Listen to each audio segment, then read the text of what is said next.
your boy T.Rob, and welcome back to the Unapologetic Perspective.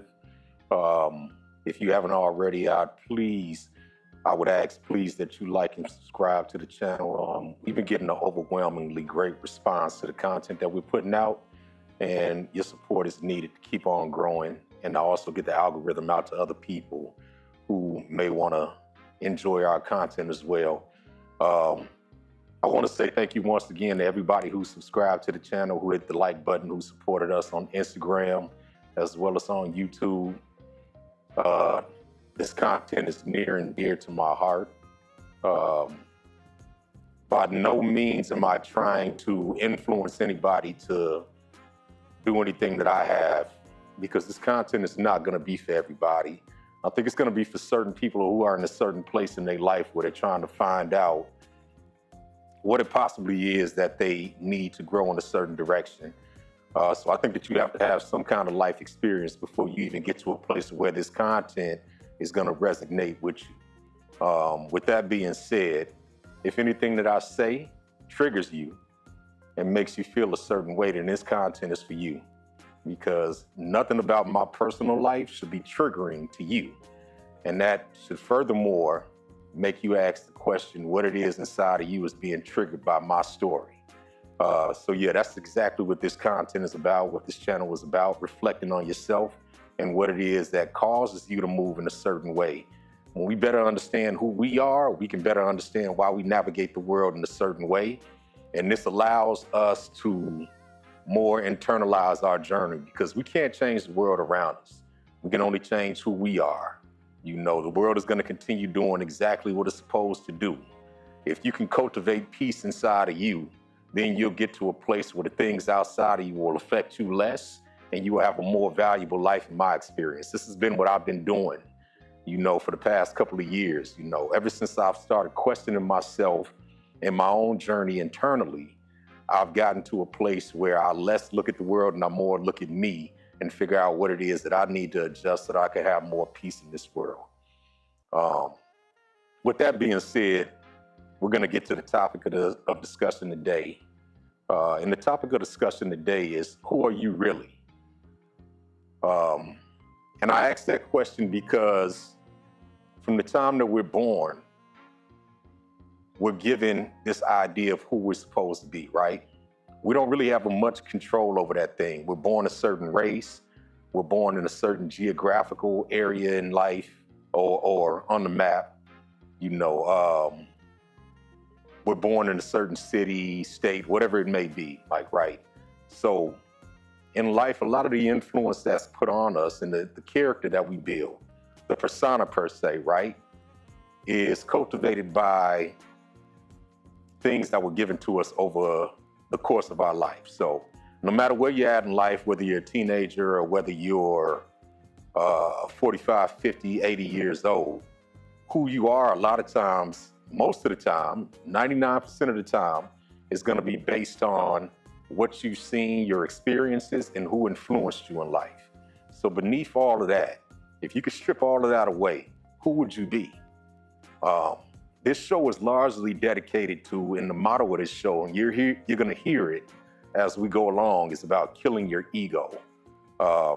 If you take a step back from everything in life that you do, and everything in life that influences you, and the way that you react to things, and the way that you move in life, you realize that your ego is connected to a lot of things, right?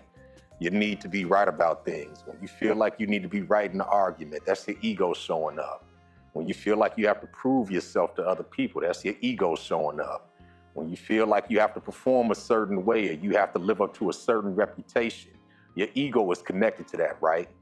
If you were to question your ego and really take a look at what triggers you and makes you say, okay, I have to put on this persona, or I have to live up to this egotistical idea of who I am, you may come to some conclusions that whatever is causing you to feel that way is coming from something internal that's probably been there for a long time. If you're in your 40s, it's probably something that's been cultivated inside of you since you were a kid. You've been told, or you haven't been told, who you are and what you're supposed to be. For me, A lot of my ego came from not being told who I could be and who I need to be. So that allowed me to create a persona of myself, an internalized image of myself that wanted to live up to other people's expectations or lack thereof. Basically, what I'm saying is that because I didn't have the guidance and because people told me that I was destined to go in one direction, I had to prove myself by going in a different direction. So a lot of my life was me proving to people who were naysayers that I could do all of the great things that I said I was gonna do in life. Once I stripped away that identity with those things and with my need to prove something to other people, the true me started to rest and form. And what that means is my nervous system kind of started to settle.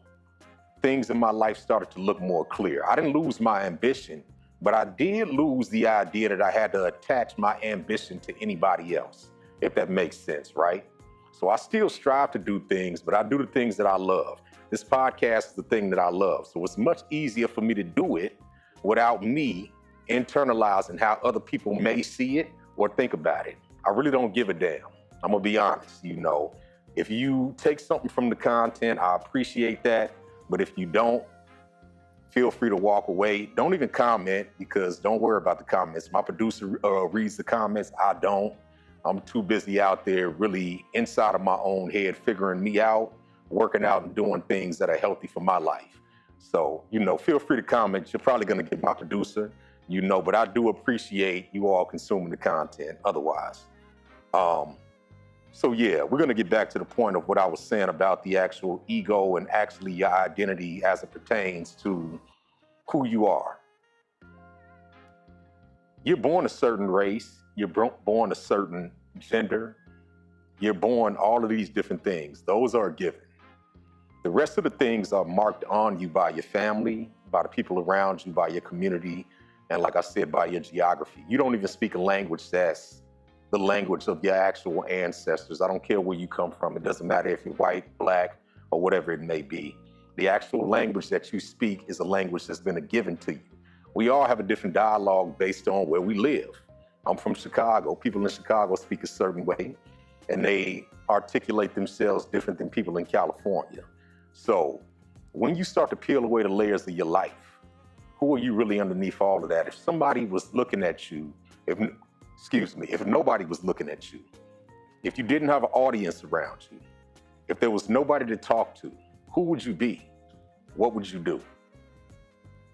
What if the world tomorrow ceased to exist as we know it, and you were the last person on earth? Apart from trying to survive in an unforgiving world, who would you actually be? What would you do? A lot of times we don't give ourselves time enough to sit with our thoughts to even figure these things out, right? So we actually don't even know who we are. In my journey through life, I've been questioning myself over and over again. And one of the things that I had to do was what I called death of the persona, death of the ego. I found that I'm not the same person that I was last week because I'm constantly questioning who I really am internally. A big part of that is putting all of my judgments and other things to the side that are outside of me and focusing strictly on who I am on the inside. And this has allowed me to go very deep into what has caused me to be the man that I am. Once again, I realize what my triggers are. I realize why I move a certain way. A lot of stuff stems from childhood trauma, like I said, but it's also allowed me to see the journey as just what it is and not identify with pain. So I get people asking me all the time, why am I so forgiving of people who seemingly have done things to me in my life? It's because I don't identify with the pain that I see as a lesson in life. I see it for the lesson that it is. I don't identify with it. I put it where it needs to be, and I forgive for myself. I don't forgive for other people, I forgive for myself. The pain that you carry is gonna be your pain. It's not gonna be anybody else's pain. So when you forgive, you actually forgive for yourself because the healing is for you, as well as the pain is for you. When you feel pain about a situation, that belongs to you. You can't make somebody else feel the pain that you feel unless you're willing to go physically assault them or do something like that. But you can only assume that when you get angry at somebody, you aggress them or whatever you may do, that you're causing them the same pain that you're feeling on the inside. So it's better to just figure out what it is that you need to do to heal yourself. Sitting alone is a very important key factor to this, because it's going to bring you to the darkest side of your psyche. And what I mean by that is you're going to realize that in this world, as much as you want to see yourself as a good person, you're going to realize that there's a balance in there of good and bad, as there is in everybody. Nobody is just 100% good. Nobody is 100% bad.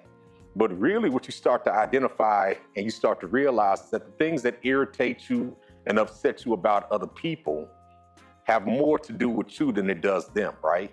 Why are you getting triggered by somebody else's doings? What is it about them that's making you upset? And when you really start to lean into that and really start to identify with yourself, you realize that you shouldn't be getting triggered by other people at all. You know, it's not to say that it's not going to happen. It's human nature. That is what happens with humans. We're infallible. We err, we mess up, right?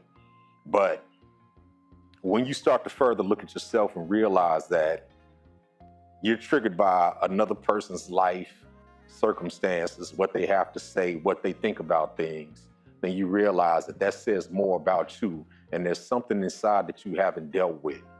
And it's best that maybe you be quiet, sit with yourself and figure out why it is that you're upset with something that somebody else has to say or what somebody else does. I remember I started doing this probably, I want to say, in my early 30s. And I did it out of necessity because I was a single father. I was going into the workforce as a single father, and I couldn't afford to lose my job.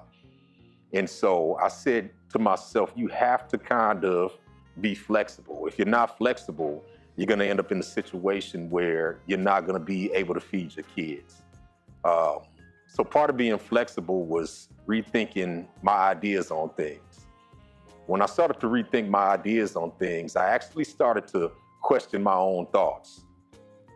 When I started to question my own thoughts, I started to get to the root of my thoughts, right? Your thoughts are like a tree. The roots are inside of you, but what people see and what people hear is the actual branches and leaves of the tree. So I started to dig up the roots and see where it is my ideas and my beliefs came from. And what I realized is that they were formulated not by me, they were formulated by a series of events and people in my life that caused me to have certain ideas about things. That's when I became more flexible. I became more open to other ideas that weren't mine. When I realized that I didn't own my ideas, I didn't own my persona, I didn't own any of that stuff, right? They were all given to me. So why can I not be flexible? My mom told me a story recently. It was a story about how her and my father got married. And the interesting thing about this story, and I just sat and I asked questions because I really wanted to know what it was that made her tick as a youngster. I knew what made me tick. I knew what made me make some of the decisions that I made, good, bad, or indifferent. But I wanted to know her story and what it was that made her tick. So she told me when her and my father met, there was a lot of criticism surrounding her marriage, but there was also criticism surrounding the fact that she was a single mother. She had, previous to my father, gotten pregnant with my brother by another man. And because she grew up in the church, the Baptist church, she was ostracized, criticized. She was actually kicked out of the choir. Her and my father met, and they may have moved hastily into getting married because they both came from Christian backgrounds. In both of their households, it was frowned upon to shack up or have premarital sex. I realized listening to her story that she was highly influenced by forces outside of her. And because her desires and her urges, as well as my father's desires and urges, were pushing them in one direction, they made some rash decisions, and they may have rushed into a situation that they weren't ready for. Now, I don't think that the people around them understood the influence that they had on them and how they never balanced out the situation. There was never a conversation when she was coming up about premarital sex. It was just don't have it, or if you're gonna have it, you need to be married. And without balance in all things, and you tend to end up lopsided. The universe has what's called the yin and the yang. The yin and the yang is the universal balance of good and bad and everything. Look that up if you feel like, if you're interested in what the yin and the yang is. It says that for every good, there's a bad and vice versa. The universe requires balance. I digress. So when the marriage ultimately fell apart, there was a lot of blame to be had and a lot of finger pointing. But I don't think anybody ever stops to think about, present or past, what the actual circumstances were that led up to this situation. We just tend to want to find a bad guy and point out who was wrong in the situation.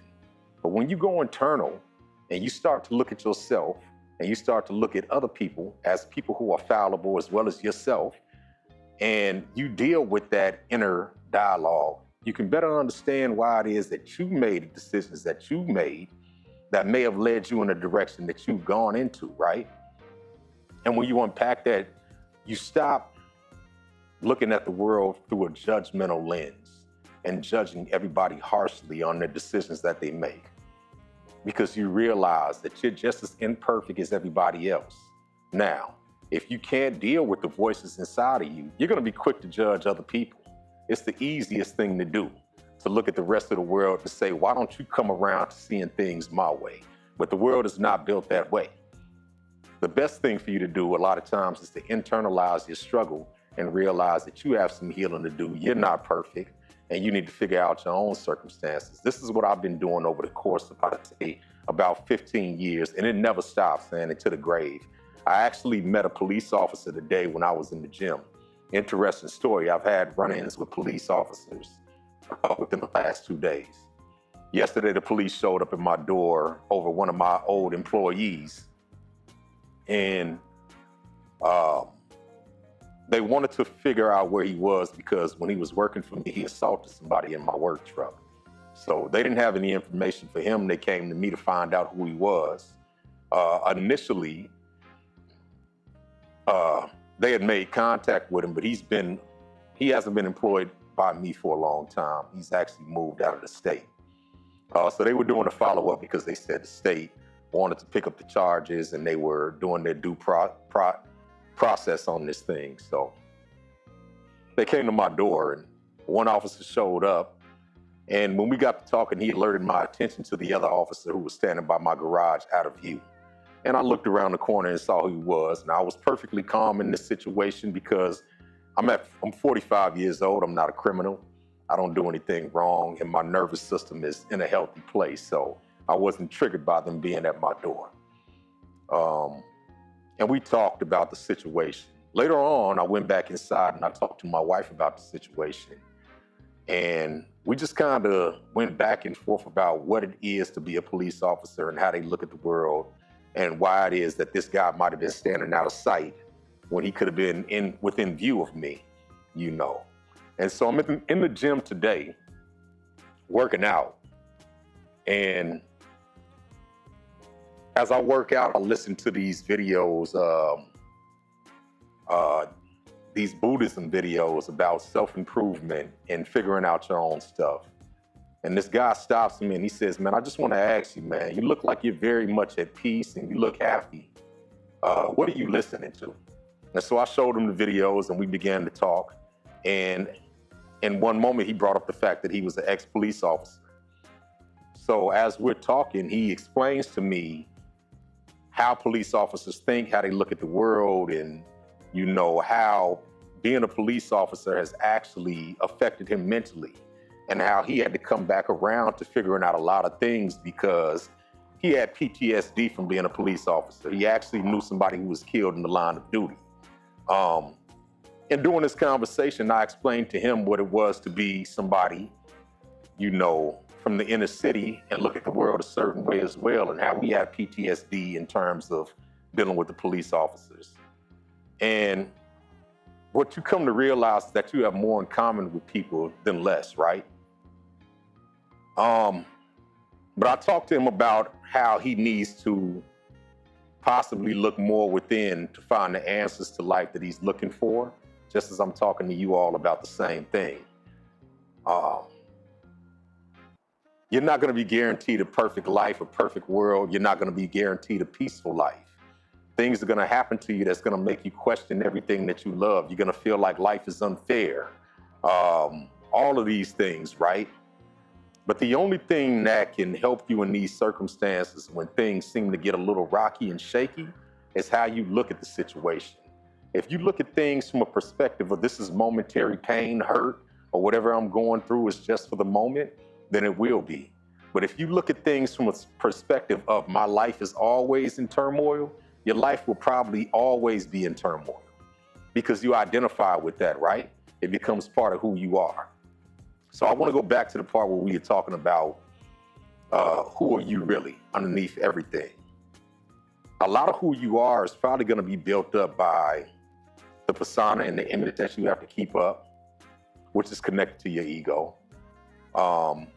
Who people think you are, which is a fragile thing, right? So if you look at yourself through the lens of somebody else's eyes, then you have to constantly be in performative mode, which means that you constantly have an image that says that I'm unbothered, I'm attractive, I'm this, I'm that, or whatever it may be. There's no room for you to be anything other than what your persona is telling you you have to be. Your ego is telling you you have to be, right? At some point, that fail-safe that you have in place, that you keep, those walls that you keep up, they're gonna fall. And then the world is gonna look at you and maybe even laugh at you, maybe even criticize you for this persona that you put on this entire time. That's a fragile thing to hold your hat on, right? But if you more so live inside of yourself and figure out who it is that you truly are at your core base, you don't have to put on a mask for anybody. Now, are there circumstances in this world where you do have to wear a hat, right? We live in a world where corporations and business has to be done. So those areas, I would say, yes, sometimes you have to put on a fake persona. But at your core, if you truly know who you are and you wear that hat willingly, and you're not afraid of anybody's criticism of what they think, then you're untouchable out here in the world. Nobody can do anything or make you feel any kind of way because you know at your core who you are. I would say that 99% of the world is not operating in this way because we got cameras in front of us 100% of the time. We've got an image to upkeep. A lot of it has to do with money. You know, you create a character and you become that character because it's beneficial to you financially and otherwise, right? But the minute you step outside of character, the minute people see you as something else other than the character you are, then your whole world is shattered, right? But that's not their fault, it's yours at the end of the day. You created that character. And this is what I've had to deal with over and over in my life. And so I decided that I no longer wanted to create a character for anybody or be anything other than who I am. I feel untouchable being myself. I don't have to answer any questions I don't want to answer. I don't have to live up to anybody else's expectations. I can just simply be who I am for me when I need to be for me. Now, let me tell you how I got to this point, what I did to get to this point. I shut off all the noise. So now I do these videos, but I'm not online to really check and see what the comments are. I'm not looking at the followers. I'm not doing any of that stuff. I'm doing a lot of work in silence. So when I'm not in front of the camera, I'm actually in the gym because your mind and your body are one and the same. If you take care of your body, your mind will follow and vice versa. I'm eating healthy. I'm walking. I'm living in the now instead of thinking about the future. So I'm not thinking about, okay, you know, what do people have to say? How are they going to take this comments? How are they going to take this content and where I'm going to be? So I wake up in the morning and I meditate for 15 minutes at least, if not longer. I don't pick my phone up for about 45 minutes to an hour. I'm unplugged from social media, so I don't go on Instagram. I don't watch the news. I don't let anything else seep into my psyche that I don't want in there because it's easy to be influenced. You know, your fears are going to influence you. Your doubts are going to influence you, as well as the good things in life are going to influence you, right? But there's so much out there, and especially content out there, because they've done their analysis of this, that negative content actually attracts people more than positive content, right? So because of that, I just turn off the news. I turn off social media. I got tired of going on Instagram and seeing fights and seeing all of these things and feeling like I identified with things that I really didn't identify with. So the way that I got back to having a healthier mind state and really realizing who I was I turned off all the external noise and I started to focus on just me. Now ask yourself, when was the last time that you unplugged from social media? When was the last time that you didn't scroll? I mean, even for an hour of your day, right? Screen time is at an all-time record high. We're in front of our phones 24/7. We never give them a break. We never are not in communication with other people. In the quiet of your own isolation is where you really start to hear who you truly are, because you have to deal with the demons, you have to deal with the good things as well as the bad things inside of you that you may not have dealt with. That's where I came to identify all of the things that triggered me, all of the things that made me the person that I am is in silence. When I sat by myself, when there was nobody else around, when it was completely quiet, I started to hear the voice inside of me that said, Tim, you're scared and you're operating out of fear. You need to conquer that fear. I started to hear the voice inside of me that said, Tim, you're insecure and you're operating out of insecurity. You need to conquer that. You need to figure that thing out. Why are you insecure? What did somebody do to you that made you feel this way? I started to hear that voice inside of me that was rightfully critical of the decisions that I made in life, because it was the next step that needed to be taken in life. And you only get that when you're sitting in complete silence. So I see people all the time, man. They think they're doing it in action when actually they're not. They're actually filling their lives with distractions, with noises, with the criticisms of other people, as well as what other people have to say about things that they probably don't even have a righteous stake in, right? So the people do commentary on things that they've never done, never been through, and then they put it out there in the world. And because it fits the narrative of what it is that you want to see and what you want to consume, you then consume it and you feel better about your present state. But that's just a momentary fix for what's really going on. The real fix, I truly believe, you have to find inside of you. It's not going to be money. It's not going to be any of these other things that are external. Trust me, I've made a lot of money. I've made multiple six figures in my life, and it didn't fix what was going on inside of me. In fact, it almost amplified what was going on inside of me. And it wasn't until I started to identify with what my triggers were that I realized that money wasn't the root to what would bring me peace in my life. It was actually me figuring out what it was that was triggering me, making me operate a certain way, and stripping away all of the things that were connected to my ego and connected to my persona. When I started to live and walk the life that I wanted to live without worrying about anybody's criticism or anybody's outside ideas about who I should be, is when I really started to feel at peace.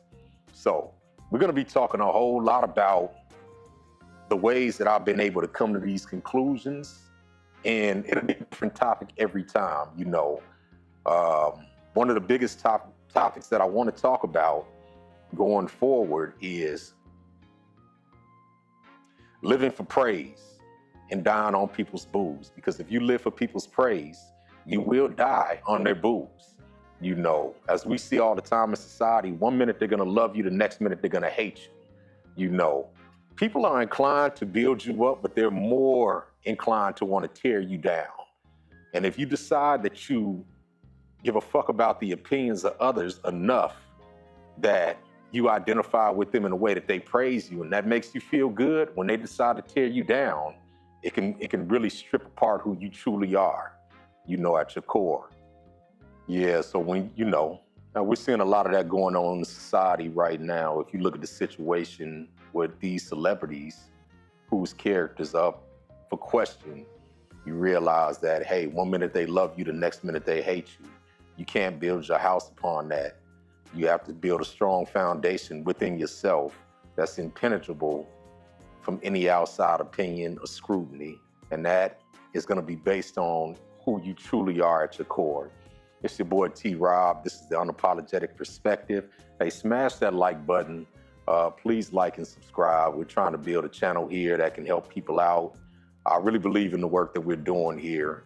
I want to thank my producer because he actually was the one who told me I needed to just put the content out and not worry about making it perfect. The trauma from my childhood, we go back to the trauma of things, right? Made me feel like everything had to be perfect before I could start doing things. And once I broke that mold, I was able to get above and beyond my own expectations. I was able to do it with my business, but I had the same setback when it came to this. I wanted to make a perfect product before we put it out. And he told me, man, just put it out. I don't even like the first videos that we put out personally. They did the best numbers though. You know, for some reason those videos did the best number, but I hate them. I don't like them, you know. But my guy was right, my producer was right. He said, just put them out and let the market decide. And I appreciate him for that. You know, we've been good friends for a long time and he's done nothing but help me push forward in my journey in life. And I appreciate that, man. So shout out to him. You know, he might get in front of the camera one day and tell his story. We'll see. But like I said, like and subscribe, hit that like button, subscribe to the channel. It helps to build the algorithm up. And we'll see you on the next one. Actually, we'll be putting out more content as we go. We're probably going to end up doing about 3 videos a week. I put these out sparingly because, once again, I'm doing a lot of reflection and self-work. And so in that self-work, I'm actually writing down things that I want to talk about, and then I bring them to you and I put them out. But also I have a second business, you know, I have my primary business that brings me income, so I have to do that first. But we're gonna put out more content as we go along, and hopefully you guys stay with us on the journey, and hopefully you get something from these videos because that's what it's here for. It's your boy T.Rob, it's the Unapologetic Perspective. Thank you for watching, I'll see you on the next one.